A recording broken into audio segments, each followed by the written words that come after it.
The S, or supportive person, is that person who's loyal. They're sometimes quieter, but they're true friends, and for them, everything is based on trust.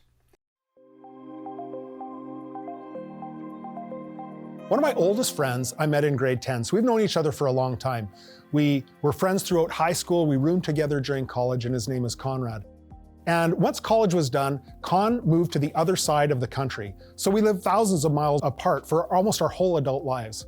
You know, Con writes not just every week, but he emails me almost every day. And he also emails another friend of ours. As that other friend was opening up a business, Con said, "Hey, it looks like you need help. I'd like to fly out to help you." So he got on a plane, he flew out, and he just made himself available to our other friend for 2 weeks. He did whatever was needed. He painted, he moved boxes, he did manual labor. He just wanted to help. And that's what an S is like. They're supportive. They're unusually loyal, and they want to give practical help. And when there's trust there, they will walk through fire for a friend. They are extremely loyal, they're stable, they like to do practical jobs that other people miss, and they love to give practical help and just be a support.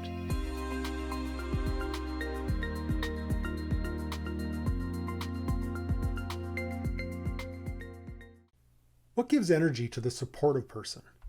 First thing is feeling like they've helped someone. They love supporting and contributing behind the scenes. So I find this so interesting. Think of what motivates and gives energy to the different personality types. The D gets energy from achieving and reaching goals. The I gets energy from being in the spotlight and talking and sharing ideas. The S gets energy from helping and being behind the scenes, doing the obvious jobs that other people miss.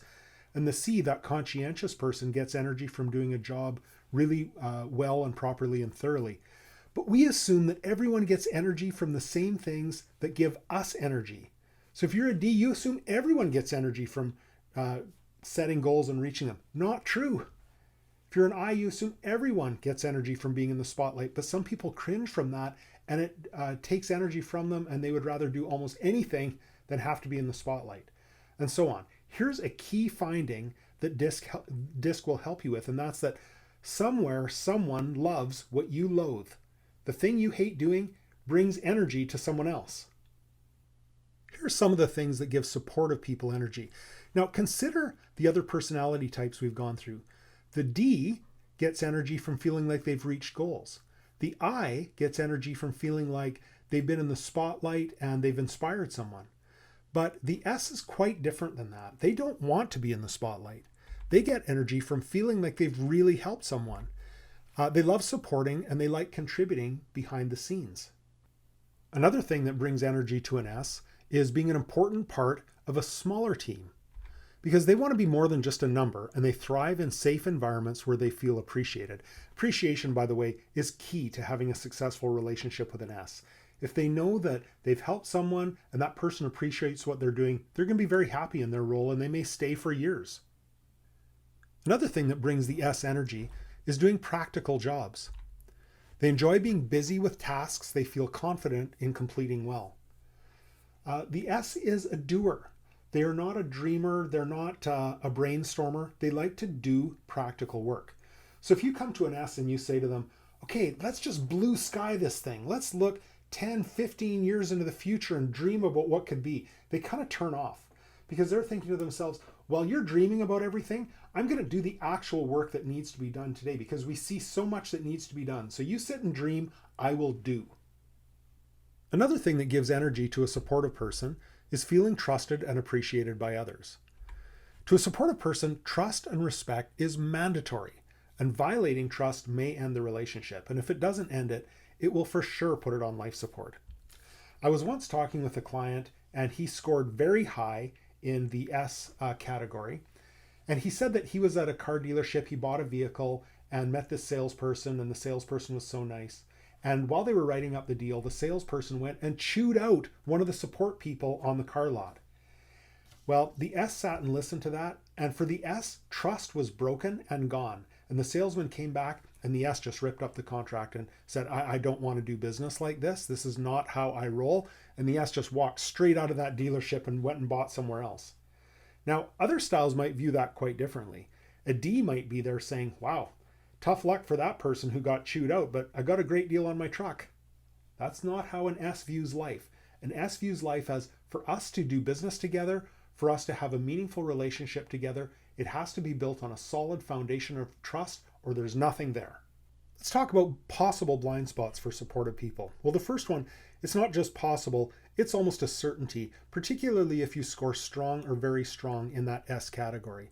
And that's conflict avoidance. S's do not like conflict. Now, I'm not just talking about they'd rather not do it. They really dislike conflict. They hate it. In fact, fear of engaging in conflict is key to understanding this personality type, because sometimes if they score very high and they've never really addressed it in their life, they will go through life structuring their life so as to never get into conflict. That's how much they really hate it. Now, if you're an S and you're out and about in the world and you overhear a conflict and it had nothing to do with you, let's say someone gets chewed out in front of you, you don't even know the people, still you go home and you feel splattered by this conflict ick, and you feel like it taints your day, you can't get it off of you, and you carry it with you for the next couple of days. But if you're the cause of the conflict and someone is really upset with you and it gets personal, you might stew over that conflict for 3 weeks and lay in bed at night and not be able to sleep and wonder, what did that person mean? What did they really think of me? What should I have said? What could I have done differently? And that conflict piece can be very key to that S personality. And understanding how to deal with that is key to being a healthy person. Another potential blind spot for a person who scores high in that supportive personality type is expecting others to intuitively know what they need. See, they feel like they can read minds, and they may assume that others can read theirs as well. A supportive person can go into a room and they can just say, hey, that person is tense, that person is down, that person is happy, there's something going on with that person, I'm not sure.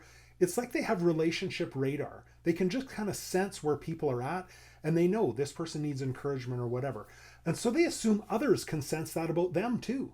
So you might come to a supportive person and say, hey, how are you doing? And they say, oh, I'm doing fine. But really they mean, I'm actually doing terrible, and I assume you can read my mind, and could we please talk about it? But they don't say so.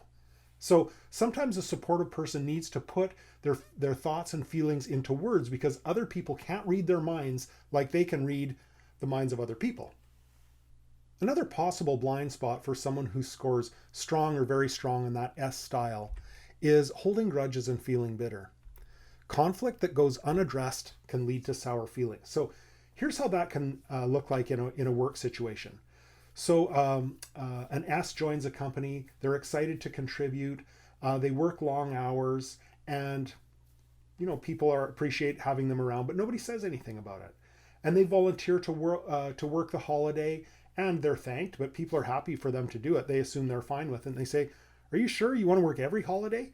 And the S says yes. And in their mind, they're taking one for the team, but they think, yeah, but people will notice and I'll get paid back and they'll thank me and appreciate me. But no one pays them back. No one shows them open appreciation because they think they're just fine with it. And after a few months of this, the S is starting to feel sour and maybe starting to feel a bit angry, feel like I'm getting taken advantage of. So someone comes to them and says, hey, you're sure you're okay working all these holidays? And the S says, yeah, no, I'm fine with it. But really what they mean is, no, I'm not fine with it at all. Could someone please notice? But others can't read their minds, and so they don't know. Well, if this goes unaddressed, the S can descend from happy to stubborn to angry to bitter. And they can end up in a really toxic place where they don't want to openly address the conflict. They're not sure how to move forward, and they become bitter. And of course, bitterness is just drinking poison, hoping the other person is going to die. But usually the other person doesn't even know you're drinking the poison. So it's a bad place for them to be, and it's a bad place for others around them to share that space with. Another potential blind spot for the S is stubbornness. When the S feels badly treated, they may display an inflexible, quiet will of iron. And what that means is, you know something's wrong, you're not sure what it is. They don't come out and have an open conflict, but they can get very stubborn. And if they feel like they're being abused or misused, you try to shake them off their point, or you try to move them in a certain direction, and they dig in their heels and they will not move. They can be very, very stubborn if they have a mind to be. Here's how to be effective with the S personality type. First and most important is show sincere appreciation for their help. Appreciation is absolutely key to being effective with that S style. In fact, we think of people leaving jobs for more money. More frequently, I've seen S's leave higher paying jobs for lower paying jobs where there's more appreciation and there's more of a values fit. If an S feels like someone really appreciates them, they get jazzed by that. It energizes them and they go home at the end of the day feeling enthusiastic and excited about their day. So make sure you're showing appreciation if you're working with an S. Here's another really important one. Give them time to process decisions. So imagine you've got a microprocessor in your brain. All the different personality types have a microprocessor. The S's microprocessor works slowest in that they want to process decisions. They want to think about it and really come up with an honest answer. So you don't call an S into your office and say, hey, I've got an idea for this. What do you think? Because what they're thinking in their mind is, well, I don't know, give me a day or two to think about it, and then I'll come back with a real answer. I won't just shoot from the hip. So give them time. If you're introducing change into your organization, just recognize that the S personality style is going to take longer to process that change. So give them advance warning and it'll be fine. Just don't spring it on them.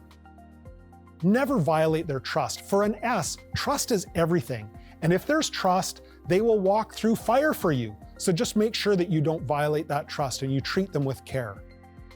Be friendly in your approach. They're relational people and they're fine with getting feedback. They're fine even with getting critiques, but they want to know that it comes from a friend and they want to know that you care about them personally and they're not just a number. Let them know that you really want to hear their opinion. Here's an insight about the S personality style. The S personality style is like a lantern. Other personality styles are like a spotlight where they're outgoing and they're searching outward. But an S lives a very interior life. A conscientious person does as well to some degree. And so they can choose to open the door of that lantern if there's trust, or they can choose to close the door of that lantern if they don't trust you. So if you're working with an S personality and they're not saying much, well, you know there's a whole lot more going on inside there than they're letting on, but there's not enough trust. So you have to work on that trust and let them know that you really do want to hear their opinion. It's just not a, yeah, tell me and I'll do whatever I want anyway, because then they won't say anything. Help them to open that lantern door so that there's trust and they feel confident to engage with the rest of the team and with you. Build relationship with them. They're people-focused people. It's a people-focused personality type, and they respond really well to relationship. So build relationship with them and it will pay a lot of dividends. And then finally, help them think and plan ahead. An S personality style really does not like looking forward. They like thinking about practical things today. They often think about things in the past, especially about relationships. Why did that person say that? Why did they respond this way? But they don't love thinking about the future, and they don't love planning for the future. So if you can help them with that, you will give them a great service and they'll appreciate it a lot. And they will walk through fire for you, believe me.